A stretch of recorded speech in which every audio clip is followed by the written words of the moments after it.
Going to hot mic, right doors open.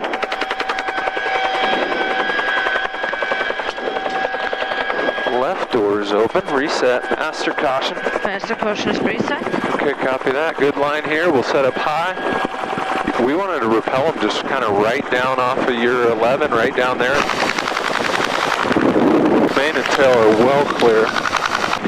Ready to drop ropes. How's your power?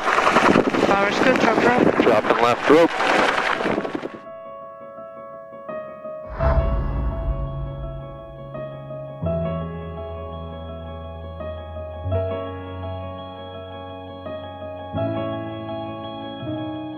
It's a great tool, having the rappel capability as initial attack. It can be done in a very timely and efficient and precise manner. It's amazing how they want to put us right there, we're going right there.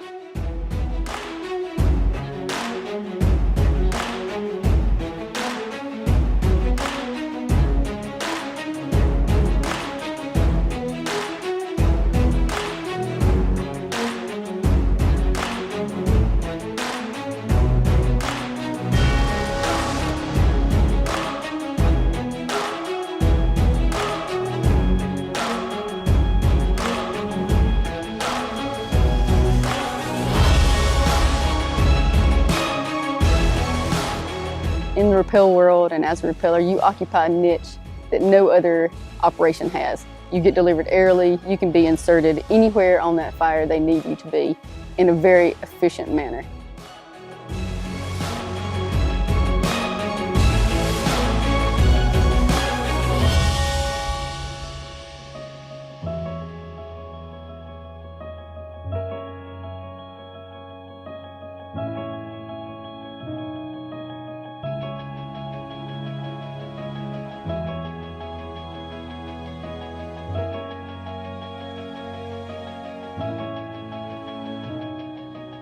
So we try to always go out with 4 firefighters and several days worth of food and water for them to be able to be self-sufficient and stay out there and hopefully take care of the fire within a couple operational shifts before they need a resupply.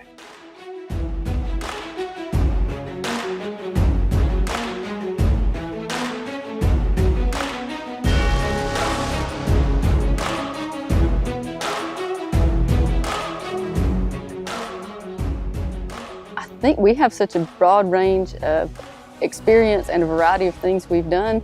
So we're not just into, oh, we're going to put you on this fire and you're going to dig this line around the fire and you're going to call it out when you're done. You know, they expect us to be able to do a multitude of things. You know, we'll do any kind of support work, we'll do emergency operations, we can do fire, and just basically anything. We can get you what you need when you need it if you're on the fire as well. And it's just about the efficiency of the crew itself, not just the equipment, you know, not just being airily inserted, but just the experience and the knowledge the crew has makes the biggest difference. The ability to deliver personnel and cargo in remote locations in a timely fashion with precision accuracy it's a really great tool to have in the box. And so if I were to sum it up, I would say that, yeah, good people with good equipment and good capabilities are what you get. So. We'll often utilize the mission profile to rappel folks in to isolated portions of large fires, usually hard to get to from ground resources. May take quite a while to get there and require some logistical support. It's often a little bit easier and lower risk to insert 4 to 8 rappellers, fully self-sustainable at that point with their cargo, to be able to button up a corner of a large fire, otherwise critical piece, and then be able to pack out on their own. Another role that we sort of fall into as rappellers is we quickly roll over to working as heli-tac. And if personnel are out on a fire and they need a heli-spot or they need to get more people into a fire, they can call on us to either create a sling slide if needed or a heli-spot, and we can come in there and construct that and staff it and shuttle in more resources, people, and gear or whatever is really needed.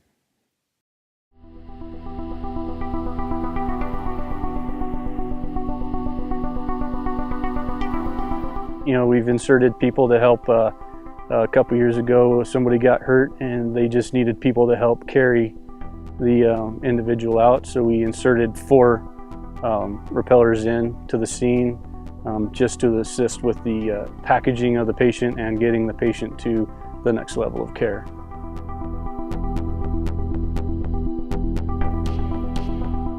You could insert rappellers into a site to cut out a helispot that you could get life flight, close by to be able to land.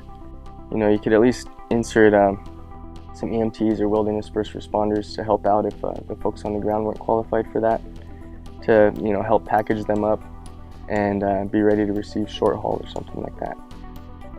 We have the potential to bring in anything, pretty much anything that we can long line, that's medical wise, that we could long line to you and sling up to you, we can get that to you. Anything you need on the ground to stabilize the patient and bring them out.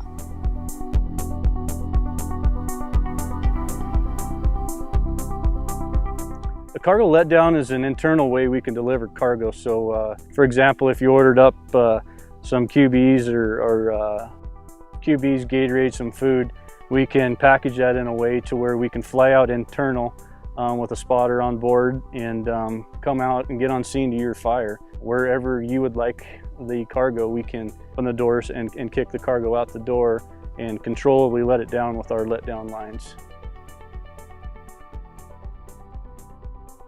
Cargo letdown is quite a bit different than ordering a sling load. For starters, you don't have to have anybody on the ground to unhook or receive. There's no qualifications that need to exist from the ground level. When you order cargo letdown versus the sling load, you're going to get an aircraft that comes in with the doors closed, no external attachments or anything. So it just looks like a normal platform. You're going to have a pilot and a spotter in the back. So a lot of safety factors have been mitigated in the sense that you're going to have eyes in the back, the pilot is, and again, you're not flying in with that line attached externally. With the sling load, it's just the pilot and a long line coming in to an existing sling site that has to be identified by the firefighter. If you order cargo letdown, you simply just need to order it, and that spotter and pilot will work out where they deliver it. You can have that communication on air to ground with the aircraft, talk about where you'd like it in a general sense, and then leave the work of site selection to the guys in the sky, and we'll figure out where to put it, and we'll safely get it to the ground, and if it's not safe, we'll tell you no and come up with another option.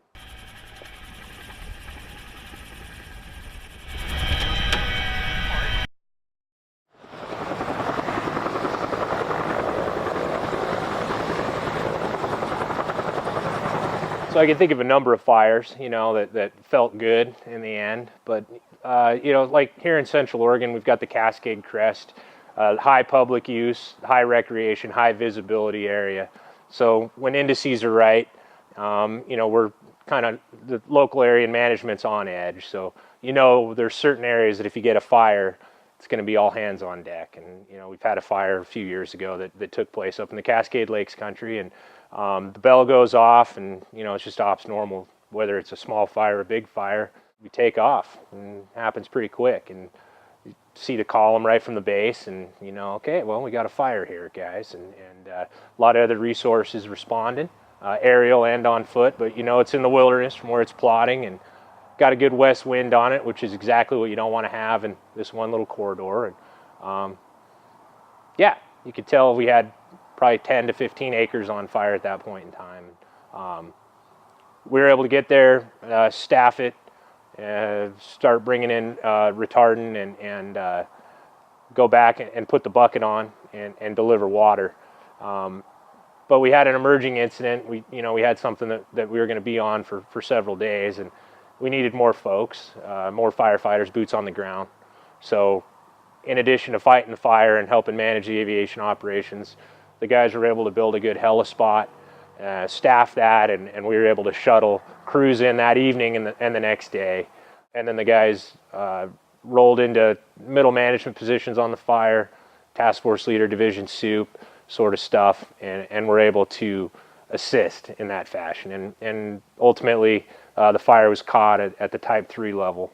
Had a lot of potential to go Type 2. But in the end, yeah, I think it was a great example of what, you know, the Rappel operation has to offer. You know, a timely response, remote delivery, good firefighters, bucket support, aviation managers that know where and when to build a helispot and how to safely facilitate that. And then we were able to get more boots on the ground, and through a team effort, rappellers, smoke jumpers, hot shots, hand crew members, we were able to put that fire out and ultimately do our job. So. It would have been my second Operation Rappel, and it was actually the first stick out would have been 2 rookies for the year. So that's always kind of interesting. And we had 2 other rappellers coming out who were veterans. But you know, we came upon it, and it was steep, rocky, pretty nasty, gnarly terrain, and had a lot of potential for rollout and becoming bigger. The pilot tries to get us the best eye he can on the fire and what's going on. But as a rappeller, you pretty much put all your trust in your spotter and your pilot, because the spotter is the one that is giving you every direction. That's the person you're looking for, you know, looking to and trusting to tell you, yeah, you can get out on this fire. Yeah, here's where we're going to put you. And, you know, it's safe. It's going to be fine. And so we had to have, that day particularly, had to have a lot of trust in our pilot and spotters, because it was not the greatest of rappel sites. It was, you know, a lot of jackstraw dead and down. So it was very interesting just getting in there. And then we had actually to construct a helispot there to bring in more resources, because we only had 2 on the fire, and that just wasn't going to be enough of the rollout potential. Between the terrain and it being, we were pretty new to it, it was quite the interesting fire, but it came off well. Brought in another crew to help us out, and then had to do a lot of bucket work and had to do a lot of just patrolling over the next few days just to make sure it was going to stay there.